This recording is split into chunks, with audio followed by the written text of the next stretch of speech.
जय श्री राम के नारों का जो आज विरोध कर रहे हैं वो 2022 के चुनाव के बाद खुद नारे लगाएंगे। जय श्री राम के नारे एक का मौलाना से मैंने ना लगा दिया तो मेरी गर्दन काट देना 2022 के चुनाव के बाद। आजम खान ने ऑर्डर दिए थे, सबूत है मेरे पास, कोई चाहता तो मैं आपको भी सबूत दिखा दूंगा, मेरे पास सबूत मौजूद है।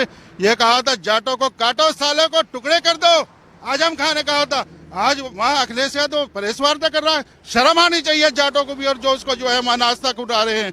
देश जो टुकड़ा करने वाले की बात करता है, बोटी बोटी करने की बात करता है जाटों की, जिसका नेता आजम का, आज उसको जो है उसका स्वागत कर रहे हैं, फूल मालाएं डाल रहे हैं। अरे शर्म आनी चाहिए मुजफ्फरनगर के लोगों, उसको जूते की माला घेरते, तुम फूलों की माला घेर रहे हो अखिलेश यादव के गले में। बड़ा दुख हुआ सुन करके।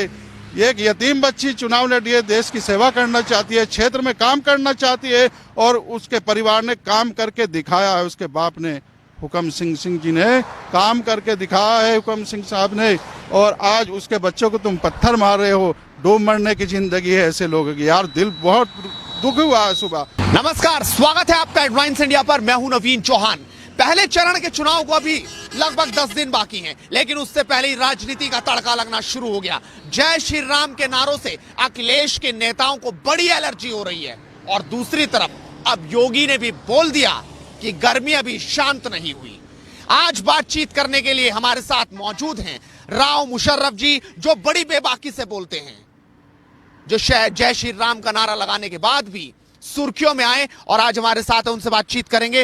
राव मुशर्रफ जी, बहुत स्वागत है आपका हेडलाइंस इंडिया पर। और तो लगता है कि राजनीति में इस वक्त अगर जिन्ना का विरोध होगा तो मुस्लिम खुश होगा। अखिलेश यादव जिन्ना का नाम ले करके, उसको महापुरुष बता करके मुसलमानों को खुश करके उनका वोट हथियाना चाहते हैं, और ये नई बात नहीं है। हमेशा समाजवादी पार्टी ने, भारतीय जनता पार्टी का मुसलमानों के दिलों में खौफ पैदा करके वोट को हथियाने का काम किया है। क्या भूल गए लोग मुजफ्फरनगर का दंगा? कवाल में क्या हुआ था? आजम खान जी ने कहा था, मैं गवाह हूं इस बात का, मेरे सामने की बात है, मैं वहीं पर मौजूद था लखनऊ में, उस टाइम पे मैं समाजवादी पार्टी में था। तो आजम खान ने कहा था, काटो सालों को, जाटों को काट दो, गलूर बना दो, सालों के टुकड़े बना दो। तो आज उसी के, आज वो अखिलेश यादव वहाँ प्रेस वार्ता करता है मुजफ्फरनगर में आके। वहाँ के नेताओं को शर्म आनी चाहिए, मुजफ्फरनगर की जनता को भी शर्म आनी चाहिए, उसको पत्थर मार के भगाना चाहिए था अखिलेश। आपको लगता है जब समाजवादी में आप मौजूद थे तब इस तरह की बातें लखनऊ से ऑर्डर दिए जाते थे आजम खान के द्वारा, इस तरह की बातें होती थी? जी, आजम खान ने ऑर्डर दिए थे, सबूत है मेरे पास, कोई चाहता तो मैं आपको भी सबूत दिखा दूंगा, मेरे पास सबूत मौजूद है।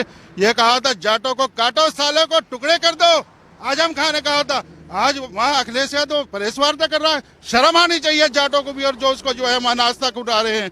देश जो टुकड़ा करने वाले की बात करता है, बोटी बोटी करने की बात करता है जाटों की, जिसका नेता आजम का, आज उसको जो है उसका स्वागत कर रहे हैं, फूल मालाएं डाल रहे हैं। अरे शर्म आनी चाहिए मुजफ्फरनगर के लोगों, उसको जूते की माला घेरते, तुम फूलों की माला घेर रहे हो अखिलेश यादव के गले में। गलत बात है बिल्कुल। ऐसे नेताओं को तो कहीं भी घुसने नहीं देना चाहिए, ना उनके कार्यकर्ता। मानते हैं कि शासन ऐसा होना चाहिए, प्रशासन ऐसा होना चाहिए कि जहां दंगे ना हो 5 साल में। जब योगी जी 2017 में कुर्सी पे बैठे थे, आप समाजवादी में पार्टी में रहे होंगे, अब तो आपने वो पार्टी छोड़ दी, अभी किसी पार्टी में आप हैं कि नहीं? अभी मैं किसी पार्टी में नहीं हूँ। मैं राष्ट्रवादी विचारधारा का मुसलमान हूँ, एक हिंदुस्तानी मुसलमान हूँ, मुस्लिम राष्ट्रीय मंच में मैं काम कर रहा हूँ। तो अब आप किस तरीके से देखते हैं, जिस तरीके से बात हो रही है योगी की, योगी लगातार ये बात कह रहे कि हमने दंगे नहीं होने दिए पिछले 5 साल में, लेकिन फिर भी जो देश का मुसलमान है, जो खासकर प्रदेश का मुसलमान है, वो योगी से दूरी रखता है। योगी को खुद ये बात कहनी पड़ रही कि अगर तस्तरी में मैं अपना सर भी काट के दे दूं तो भी वो मुझ पे यकीन नहीं करेंगे। आखिर क्या वजह आपको नजर आ रही है? देखिए, ऐसा है, मैंने भी आपको बोला है, इनके एक ग्रुप है बहुत बड़ा, इसमें मौलाना लोग चलाते हैं ज्यादातर समाजवादी पार्टी को। कट्टरपंथी जो कट्टरवादी मुसलमान होता है वो समाजवादी को ज्वाइन करता है, तो लोगों के दिलों में और दिमाग में कूट कूट के ये बात भर गई है इन्होंने, मौलानाओं ने और समाजवादी के नेताओं ने, कार्यकर्ताओं ने, कि भाजपा जो है वो मुसलमानों के बिल्कुल खिलाफ है। जबकि ऐसा नहीं है। अभी आप ये देखें, योजनाएं तमाम बांटी गई हैं, मकान दिए हैं, सबको बराबर दिए हैं, कोई भेदभाव नहीं हुआ है।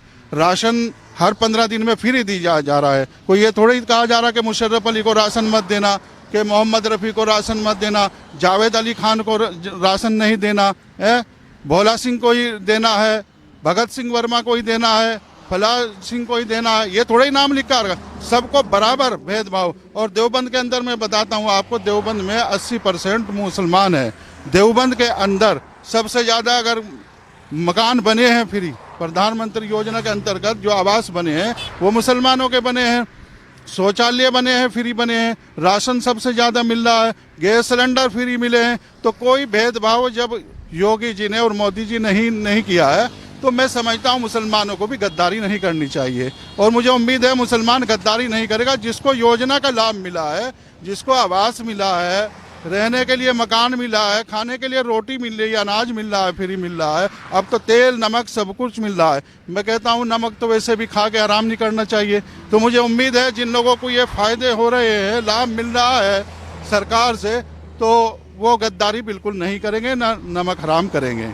आप ही के शहर के एक नेता धर्म सिंह सैनी, जिन्होंने साफ तौर पर यह कह दिया है कि जय श्री राम का नारा लगाओगे तो किसी गांव में घुसने नहीं दूंगा, इतनी ताकत मेरी है। किस तरीके से आप देखते हैं? देखिए, धर्म सिंह सैनी जी ने जो पार्टी ज्वाइन की है, उसके नेता और मौलाना जय श्री राम के नारों का विरोध करते हैं। तो उन कट्टरपंथी मौलानाओं में और कट्टरपंथी मुसलमानों में और समाजवादी में और धर्म सिंह सैनी में क्या फ़र्क रह गया? जो तालिबानी सोच रखने वाले मुसलमान जय श्री राम के नारों का विरोध करते हैं, वही काम धर्म सिंह सैनी जी कर रहे हैं। तो कट्टरपंथियों में, तालिबानियों में और धर्म सिंह सैनी में क्या फ़र्क रह गया? शर्म आनी चाहिए। धर्म सिंह सैनी को चुल्लू भर पानी में डूबकर मर जाना चाहिए, जो अपने भगवान का अपमान कर रहा है, अपने धर्म का अपमान कर रहा है। किस लिए? एक कुर्सी के लिए और मुसलमानों को खुश करने के लिए। अरे मुल्क के गद्दार, देश के गद्दार, तुझे कुर्सी नहीं मिलेगी। ऐसे इंसान को भगवान भी स्वीकार नहीं करता। तू मुसलमानों को खुश करने के लिए श्री राम के अपमान कर रहा है। शर्म आनी चाहिए, डूबकर मर जाना चाहिए ऐसे इंसान को चुल्लू भर पानी में। ये इंसान है, ये तो हैवान है, राक्षस है, जो श्री राम के नारों का विरोध कर रहे हैं। इनको भारत माता भी स्वीकार नहीं कर रही होंगी। क्या पहुंच रही होगी स्वर्ग में भी। श्री राम को बड़ा दुख हुआ होगा ऐसे इंसान की बात को सुनकर। ऐसी पार्टी से खड़ा है, ये जिन्नावादी लोग हैं, इनको स्पष्ट करना पड़ेगा ये समाजवाद का ढोंग करते हैं या जिन्नावाद है। ये जिन्नावाद के नारे लगाते हैं, जिन्ना को अपना महापुरुष मानते हैं, श्री राम को महापुरुष नहीं मानते। जिन्ना तो देश का गद्दार था, उसने देश का विभाजन किया है, उसने देश के टुकड़े किए हैं। वो देश का महापुरुष नहीं था, वो देश का गद्दार है। अब चुनाव पहले चरण का होने जा रहा है। आखिरकार क्या योगी को डर दिखाकर मुसलमान एकजुट होगा क्या? देखिए, एकजुट नहीं होगा। मैंने भी बोला है, जो जिसको लाभ मिला है वो तो वोट देगा, चुपचाप वोट डाल के आएगा योगी जी को। वो बताएगा भी नहीं, वो आके वोट तो फूल पर दे करके आएगा, लेकिन शोर मचाएगा मैं साइकिल पे देकर आऊँ, साइकिल पे देकर आऊँ। लेकिन साइकिल पे नहीं है, उसकी आत्मा अंदर से बोलेगी नहीं, तेरा मकान बना है, तेरा ये मकान बनाने के बाद जो है रोटी फ्री मिल रही है, अनाज फ्री मिल रहा है, गैस सिलेंडर फ्री मिल रहा है। और उसने क्या करा था अखिलेश ने? लैपटॉप दिए थे। लैपटॉप चलाने नहीं आते थे, रेड़े वाले को लैपटॉप दे दिया गया। अब वो रेड़ा चलाता है, कहाँ चलाना आता है उसको? उन्होंने बेच के बिरयानी खा ली उनकी है। आज अखिलेश जी बोलते हैं कि योगी जी पे लैपटॉप नहीं चलाना आता। अरे लैपटॉप नहीं चलाना आता, बिल्डोजर तो चलाना आता है। बिल्डोजर कैसे चलाया? इलाहाबाद में चलाया, कट्टरपंथियों के मकानों को तोड़ दिया गया। बिल्डोजर तो चलाना जानता है। और मैं दावे के साथ कहता हूँ, आप सबको आपके चैनल के से जो है विश्वास दिलाना चाहता हूँ प्रदेश की जनता को कि आप भारी मतों से फिर योगी जी को लाइए और फिर देखें बिल्डोजर कैसे दौड़ता है। लैपटॉप चलाने वाले देवबंद से हैं मुफ्ती मौलाना, फिर आपको फोन करेंगे कि आप क्या बात कर रहे हैं। और देवबंद में तो खुद बड़ा संवेदनशील इलाका माना जाता है। आपको डर नहीं लगता वहां किस तरीके से आप बोल रहे हैं? अरे मैं राजपूत का बच्चा हूँ, इन कट्टरपंथी मौलानाओं से डरने वाला हूँ क्या? रोज फोन करते हैं, कभी खुद भी करते हैं और दूसरों से, कभी दिल्ली से करवाते हैं अपने चेलों से, कभी बिहार से करवाते हैं कि चुप हो जा, घर बैठ जा, ये टोपी उतार, ये दाढ़ी उतार, कभी दाढ़ी की धमकी देते हैं, कभी कुछ देते हैं। मैं ऐसे गद्दारों से, ऐसे कट्टरपंथी मुसलमानों से, ऐसे तालिबानी सोच रखने वालों से कतई भी डरने वाला नहीं हूं। और 2017 में आने दो, 2022 के बाद जो है फिर देखना, योगी जी की सरकार आएगी। जय श्री राम के नारों का जो आज विरोध कर रहे हैं, वो 2022 के चुनाव के बाद खुद नारे लगाएंगे। जय श्री राम के नारे एक का मौलाना से मैंने ना लगा दिया तो मेरी गर्दन काट देना 2022 के चुनाव के बाद। मतलब आप अभी भी अड़िग हैं जय श्री राम? अड़िग हूँ, नारा लगाते आया हूँ जय श्री राम के, और लगा रहा हूँ जय श्री राम, और लगाता रहूंगा। अगर किसी में दम है तो रोक कर दिखा दे जय श्री राम। कह रहे हैं कि 2022 में दोबारा अगर योगी आते हैं तो और भी लोग अब जय श्री राम साथ साथ लगाएंगे। अरे लगाने को तैयार बैठे हैं, इन मौलानाओं ने रोक रखा है। सब जानते हैं हमारे पूर्वज कौन थे। जय श्री राम पहले आया या इस्लाम पहले आया? पहले जय श्री राम आए, इस्लाम बाद में आया। इस्लाम तो 1400 साल पहले आया है, और जय श्री राम हमारे पूर्वज हैं, हम उनके वंशज हैं। अगर कोई हमारे पूर्वजों का, पुरखों का कोई अपमान करेगा, वो हम बर्दाश्त कतई नहीं करेंगे। लेकिन अब चुनाव में लगातार इस तरह की बातें हो रही हैं। लगातार अखिलेश तो कह रहे हैं कि योगी तो अब मठ में जाने वाले हैं, अब उनका टाइम पूरा हो गया, वो वैसे ही पार्टी ने गोरखपुर भेज दिए हैं। और दूसरी तरफ जिन्ना का बड़ा शोर यहां पर नजर आ रहा है। दूसरी तरफ योगी कह रहे हैं कि तमंचावादी सोच अब नहीं चलेगी। आपको नजर क्या आ रहा है?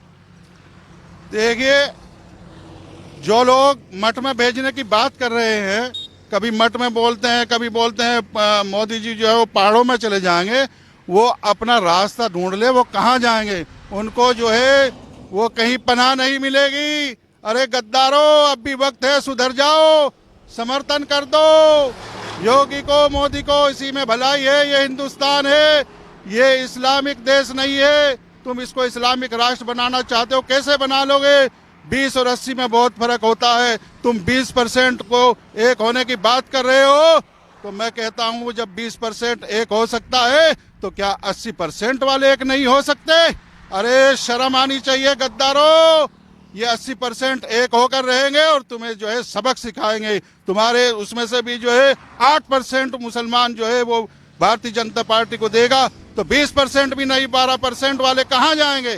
जगह नहीं मिलेगी। और बड़े शर्म की बात है, कैराना में एक लड़की भारतीय जनता पार्टी से चुनाव लड़ रही है। मुझे पता लगा है, सुबह ही फोन आया था मेरे पास में, जिसके माँ नहीं है, बाप नहीं है, उसको तड़पाया जा रहा है, लोग पत्थर मार रहे हैं। शर्म आनी चाहिए। मेरा दिल। कांका सिंह की बात कर रहे हैं? जी, कैराना में ऐसा बोले पत्थर मार रहे हैं। अगर इनके प्रत्याशी की तरफ कोई समाजवादी प्रत्याशी की तरफ कोई उंगली भी उठा देता है तो शोर मचा देते हैं, हमारी तरफ उंगली उठा दी, हमारी तरफ घूर करके देख लिया।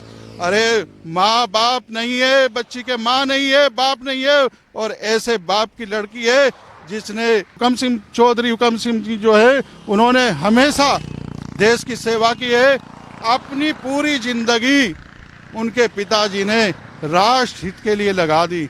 आज उसके बच्चों को तुम पत्थर मार रहे हो यार। दिल रो रहा है, कसम खुदा की। मेरा भी बड़ा दुख हुआ सुन करके। एक यतीम बच्ची चुनाव लड़ी है, देश की सेवा करना चाहती है, क्षेत्र में काम करना चाहती है, और उसके परिवार ने काम करके दिखाया है। उसके बाप ने, हुकम सिंह जी ने काम करके दिखाया है, हुकम सिंह साहब ने, और आज उसके बच्चों को तुम पत्थर मार रहे हो। डूब मरने की जिंदगी है ऐसे लोगों की यार। दिल बहुत दुख हुआ है सुबह सुन करके। और इनकी तरफ कोई देख भी लेता है तो शोर मचाते हैं। और उस लड़की ने ये तक भी नहीं बताया, पार्टी के लोगों को भी नहीं बताया कि मेरे पत्थर मारे जा रहे हैं। बड़े शर्म की बात है। शर्म आनी चाहिए गद्दारों को। पत्थर मार रहे हो एक लड़की को। एक माँ बाप नहीं है उसके पत्थर मारे महिला पे। अरे चूड़ियाँ पहन लो, इससे तो चूड़ियाँ पहन के, सलवार पहन के घर में बैठ जाओ। एक यतीम लड़की को सता रहे हो, बड़े शर्म की बात है। तो ये राव मुशर्रफ जी, जिन्होंने बड़ी बेबाकी से अपनी राय रखी है कि आखिरकार वो किस तरीके से देखते हैं। आप भी अपनी राय रखिए और लगातार जुड़ रही है हेडलाइंस नेटवर्क के साथ, क्योंकि मुद्दे की बात इसी तरीके से बदस्तूर जारी रहेगी। नमस्कार।